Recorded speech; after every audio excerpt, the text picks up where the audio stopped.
So I'm waging war on the wiring in my truck project, and I got down to working on the wiring of the fuel pump. Now, the truck was originally fuel injected from the factory, and I retained the factory tank and factory electric fuel pump. I thought the way I'm going to wire this up might benefit kind of anybody that's looking to go from a mechanical pump to an electric pump, which basically that's kind of the equivalent to what I'm doing here. Sounds like something that's interesting for you? Stick around.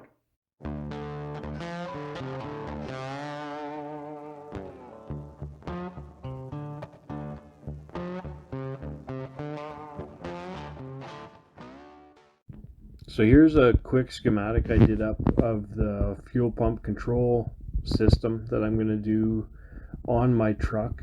Now in the top left, you'll see there's a start wire and a run wire. Those are directly off the keyed switch original to the truck. Now the truck was originally fuel injected and it had a factory computer. So that's kind of nice in the fact that the run wire is always hot when the key is clicked forward. The start wire is energized when the key is turned right forward into the start position. So while the motor is cranking, the fuel pump relay will get power through the start wire. Now, as soon as the oil pressure switch makes pressure, it will switch over and run the power for the fuel pump relay through the run wire and the inertia switch. Now, the inertia switch is there just because I want to make this as safe as possible. And basically, I know those things got a bad rap on Ford vehicles for a while there. But if you know where it is and where it's at, it's not a big deal if it were to somehow inadvertently get tripped. You go push the button, you're back in business. So if for anybody that doesn't know what an inertia switch is, basically in an accident situation, in a rollover or a crash, the force of impact will trip the switch, shutting off the fuel pump relay, which in turn shuts off the fuel pump.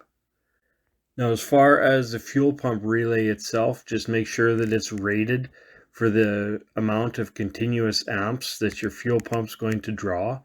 Other than that, that's the main concern you have to worry about there is the voltage and amperage that your relay is rated for.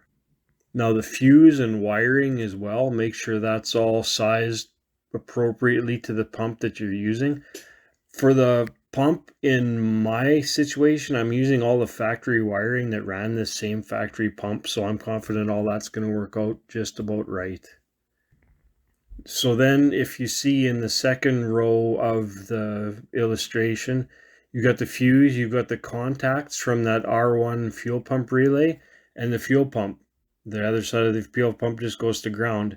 It's pretty dead nut simple. I think it should be pretty reliable, and realistically I'm using all good quality parts, and the inertia switch actually is an OEM type, just like the Ford inertia switches were. Well, there you go. That's how I decided I want to do it.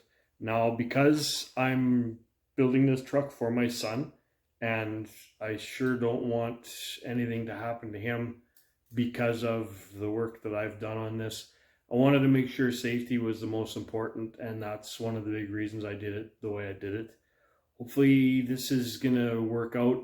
If you do see anything that you think I'm doing wrong, please share with me in the comments, and if there's anything else that I can add to my control circuit or whatever, I'd love any suggestions you might have. Thanks for watching.